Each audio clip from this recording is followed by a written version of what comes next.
Hi friends, welcome to our channel. இன்னைக்கு நாம பார்க்க போகிறது சூப்பரான ஒரு ஸ்நாக்ஸ் ரெசிபி தான். வாங்க வீடியோக்குள்ளே போகலாம். ஒரு மிக்சிங் பவுல் எடுத்திருக்கேன். அந்த மிக்சிங் பவுலில் கொஞ்சமாக உப்பு சேர்த்துக்கலாம், கொஞ்சமாக ஆப்பச்சோடா சேர்த்துக்கலாம், மிளகாத்தூள் கொஞ்சமாக சேர்த்துக்கலாம்.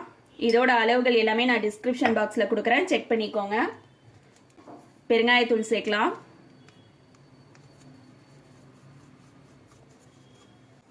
கொஞ்சமாக கலர் சேர்த்துக்கிறேன். கலர் வந்து ஆப்ஷனல் தான். சப்போஸ் உங்களுக்கு கலர் வேணாம் அப்படின்னாக்கா நீங்கள் ஸ்கிப் பண்ணிக்கோங்க. நான் கொஞ்சமாக சேர்க்குறேன். இதில் அரிசி மாவு சேர்த்துக்கலாம், கடலை மாவு சேர்த்துக்கலாம். இப்போ இதை நல்லா கலந்துக்கலாம். இதில் கொஞ்சமாக தண்ணி சேர்த்துக்கலாம். எடுத்தோடனே ஃபுல்லாக தண்ணி ஊற்றக்கூடாது, கொஞ்சம் கொஞ்சமாக தண்ணி சேர்த்து மாவு கரைச்சிக்கலாம்.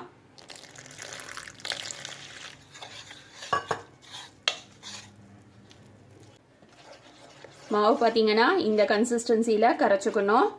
ரொம்ப கெட்டியாக இருக்கக்கூடாது, ரொம்ப தண்ணியாக இருக்கக்கூடாது. தண்ணியாக இருந்துச்சுன்னா எண்ணெயை இழுக்கும், எண்ணெயில் போடும்போது. கெட்டியாக இருந்துச்சுன்னா மாவு உள்ளுக்குள்ளே இருக்கும், பொரியாது ஒழுங்கா. இந்த பதம் தான் இருக்கணும். இதை இப்படி ஓரமாக வச்சிடலாம். இப்போ பார்த்தீங்கன்னா பஜ்ஜி மாவு கரைச்சாச்சு. இது ஒரு ஓரமாக வச்சுருக்கேன். இது பார்த்தீங்கன்னா ஓமவல்லி இலை. இது என்னோட கார்டனில் உள்ளது. இப்போ இந்த மழை நேரத்துக்கு எல்லா பசங்களுக்கும் வந்து சளி இருமல் எல்லாம் வரும். அதெல்லாம் வராமல் இருக்கிறதுக்கு ஓமவல்லி இலை ரொம்ப நல்லது. வெறும்ன ஓமவல்லி இலை கொடுத்தாக்கா பசங்க சாப்பிட மாட்டாங்க. அதே நம்ம வந்து பஜ்ஜி செஞ்சு கொடுத்தாக்கா பசங்க விரும்பி சாப்பிடுவாங்க. இப்போ இதில் தான் நாம் வந்து பஜ்ஜி சேர்ப்புறோம். இது வெத்தலை. இதுவும் என் கார்டனில் உள்ளது தான். இதுலேயும் பஜ்ஜி செய்ய போகிறேன். இது பார்த்தீங்கன்னா சக்கரவள்ளி கிழங்கு. சக்கரவள்ளி கிழங்குல தோல் எடுத்துட்டு வச்சிருக்கேன்.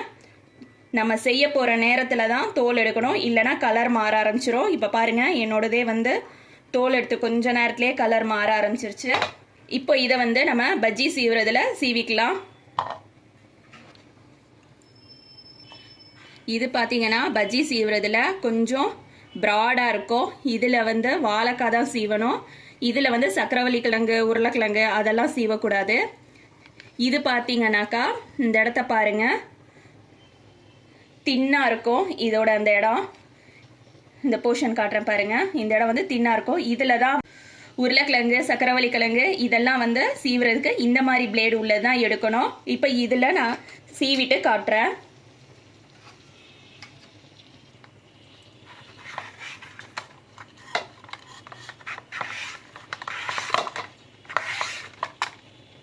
சக்கரவள்ளி கிழங்குல நம்ம பஜ்ஜி செய்யறதுக்கு இந்த அளவுக்கு திக்னஸ் உள்ளது தான் எடுத்துக்கணும். இப்போ இதை வந்து மாவில் முக்கிட்டு நம்ம எண்ணெயில் பொரிச்சிடலாம். அடுப்பில் கடாய் வச்சுட்டு எண்ணெய் ஊற்றிருக்கேன். எண்ணெய் சூடு வரட்டும். இப்போ பார்த்தீங்கன்னா நம்ம கட் பண்ணி வச்சிருக்க இந்த சக்கரவள்ளி கிழங்கு ஸ்லைஸை பஜ்ஜி மாவில் டிப் பண்ணிக்கலாம். பஜ்ஜி மாவில் டிப் பண்ணிவிட்டு ஓரத்தில் லேசாக தடவிட்டு சூடான எண்ணெயில் போட்டுடலாம். இதே மாதிரி நான் எல்லாத்தையும் போட்டுட்டு காட்டுறேன்.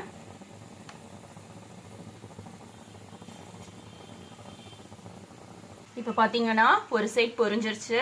இன்னொரு பக்கம் திருப்பி விட்டுக்கலாம். இப்போ நம்மளோட சக்கரவள்ளி கிழங்கு பஜ்ஜியை எடுத்துடலாம்.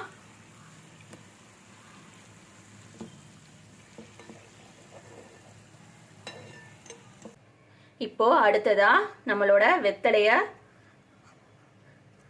நல்லா முக்கி எடுத்துட்டு எண்ணெயில போட்டுடலாம்.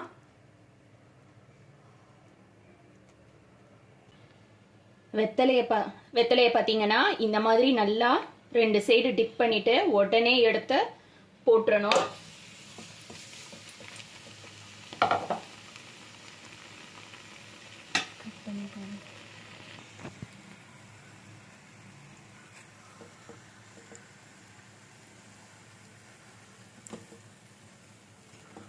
ரெண்டு சைடு பொரிஞ்சிருச்சு. இப்போ நம்ம அந்த வெத்தலை பஜ்ஜியை எடுத்துடலாம்.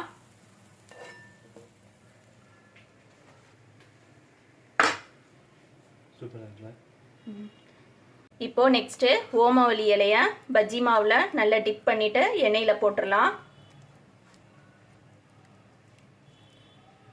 மாவு பார்த்தீங்கன்னா இந்த அளவுக்கு கெட்டியாக இருக்கணும். ரொம்ப தண்ணியாக இருந்துச்சுன்னா வராது. ரொம்ப கெட்டியாகவும் இருக்கக்கூடாது.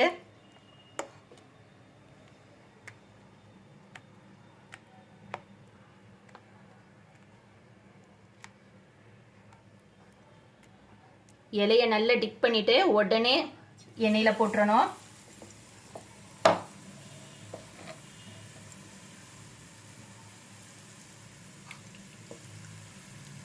லேசாக கொஞ்சமாக மேலே எண்ணெயை ஊற்றி விட்டோம்னாக்கா நல்லா பொங்கி வரும்.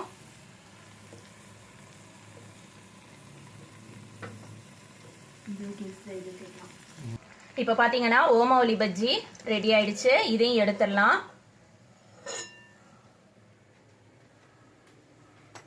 இதே மாதிரி நான் மற்ற எல்லாத்தையும் பொரிச்சுட்டு காட்டுறேன். வெத்தலை, ஓமவல்லி இலை எல்லாத்துலேயும் நம்ம வந்து பஜ்ஜி செய்யும்போது கொஞ்சம் காரத்தன்மை இருக்கும். அதுக்காக தான் சக்கரவள்ளி கிழங்குலையும் பஜ்ஜி செஞ்சு கொடுத்தோம்னாக்கா இந்த காரத்துக்கு இந்த இனிப்பு வந்து கரெக்டாக இருக்கும்.